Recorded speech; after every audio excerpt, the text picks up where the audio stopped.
এটা নর্মাল হলেও এর ভিতরে কাঁচাগোল্লা সন্দেশ পাওয়া যাবে একদম। কাঁচাগোল্লা সন্দেশ? হ্যাঁ, কেটে দেখিয়ে দেবো, অসুবিধা। এটা দুধের সর দিয়ে তৈরি করা হয়, এটা হচ্ছে সর কুলফি। সর কুলফি? হ্যাঁ, এক ফোঁটা বরফ পাবা না, যতটা খাবে ততটাই সফট। কুলফি মালাই বিক্রি করছে, সর কুলফি মালাই। সর কুলফি লেখাটা তো নতুন লাগছে, এটা কি জিনিস দেখি তোমার এখানে কি আছে দেখাই। সর কুলফি মালাই।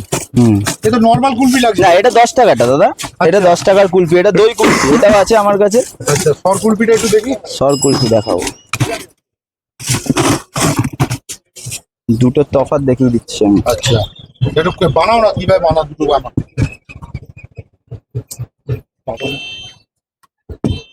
এটা 10 টাকা, ঠিক আছে? এটা 10 টাকা নরমাল কুলফি? এটা নরমাল কুলফি। এটা নরমাল হলেও সুটটা নিও না এর ভিতরে, এটা নরমাল হলেও এর ভিতরে কাঁচাগোল্লা সন্দেশ পাওয়া যাবে একদম। কাঁচাগোল্লা সন্দেশ? হ্যাঁ, কেটে দেখিয়ে দেবো, অসুবিধা আচ্ছা, নেই। এটা সাদা কি সাদা খোয়া গুলো ক্ষীর যা দিয়ে দেখতে বানিয়েছো? পাচ্ছ, হ্যাঁ, খোয়া ক্ষীর আছে, অনেক কিছু আছে এর ভিতরে, না খেলে বুঝবেন না, অনেক কিছু আছে এর ভিতরে। এটা 10 টাকার, ঠিক আছে? 10 টাকার কুলফি? হ্যাঁ, আমি কাটলাম জাস্ট এই জিনিসগুলো দেখানোর জন্য কি কি আছে না এখন তো আছে। 25 টাকা নিচে কুলফি আছে। পাওয়া যায় না, তুমি 10 টাকা দিচ্ছ কি করে? 10 টাকা কুলফি আছে, কুলফি এটা দই কুলফি 10 টাকা। কোয়ালিটি ভালো হবে একদম, খেয়ে দেখতে পারো। আর এ দেখো, এটা পুরো আলাদা, এটা বাদামি কালার, এটা সাদা কালার, ঠিক আছে? এটা দুধের সর দিয়ে তৈরি করা হয়, এটা হচ্ছে সর কুলফি। সর কুলফি? হ্যাঁ, এক ফোঁটা বরফ পাবা না, যতটা খাবে ততটাই সফট। এ টু জেড দুটোই, 10-এরটাও 20-টাও। এই যে এটা পুরো সাদা।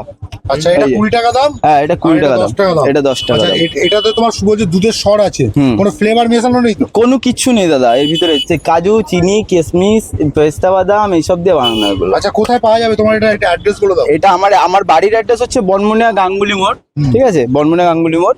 আর আমাকে এমনি অর্ডার দিতে গেলে বা এইটা খেতে গেলে স্টেশনে আসলেই পাওয়া যাবে। কটা থেকে পাওয়া যাচ্ছে? সকাল 10টার থেকে পাওয়া যাবে। 10টায় দোকান ওপেনিং হচ্ছে, কুলফিটা 10টার থেকে পাওয়া যাবে। আমার নাম রানা ঘোষ। রানা ঘোষ? হ্যাঁ, ঠিক আছে, তুমি আগে কি করতে গো? আমি পড়াশোনা করি, এখনো পড়াশোনা করি। আমি এই এইচএস দিলাম এবার। হ্যাঁ, এবার কলেজে ভর্তি হবো, সাথে সাথে কাজ বাজ করি টুকটাক। আগে রিসেন্ট কয়দিন আগে একটা ক্যাফে করেছিলাম আমাদের ওখানেই গাঙ্গুলি মোড়ে, বাট সেটা সেরকম ডেভেলপ পাইনি। তারপরে এখন আস্তে আস্তে এই বাবার ব্যবসা, কুলফিটা বাবার ব্যবসা, কুলফি করছি, সাথে সাথে এটা নিজস্ব একটা প্ল্যান খাটিয়ে নিরামিষ খাবারটা নিজস্ব একটা। ঠিক আছে।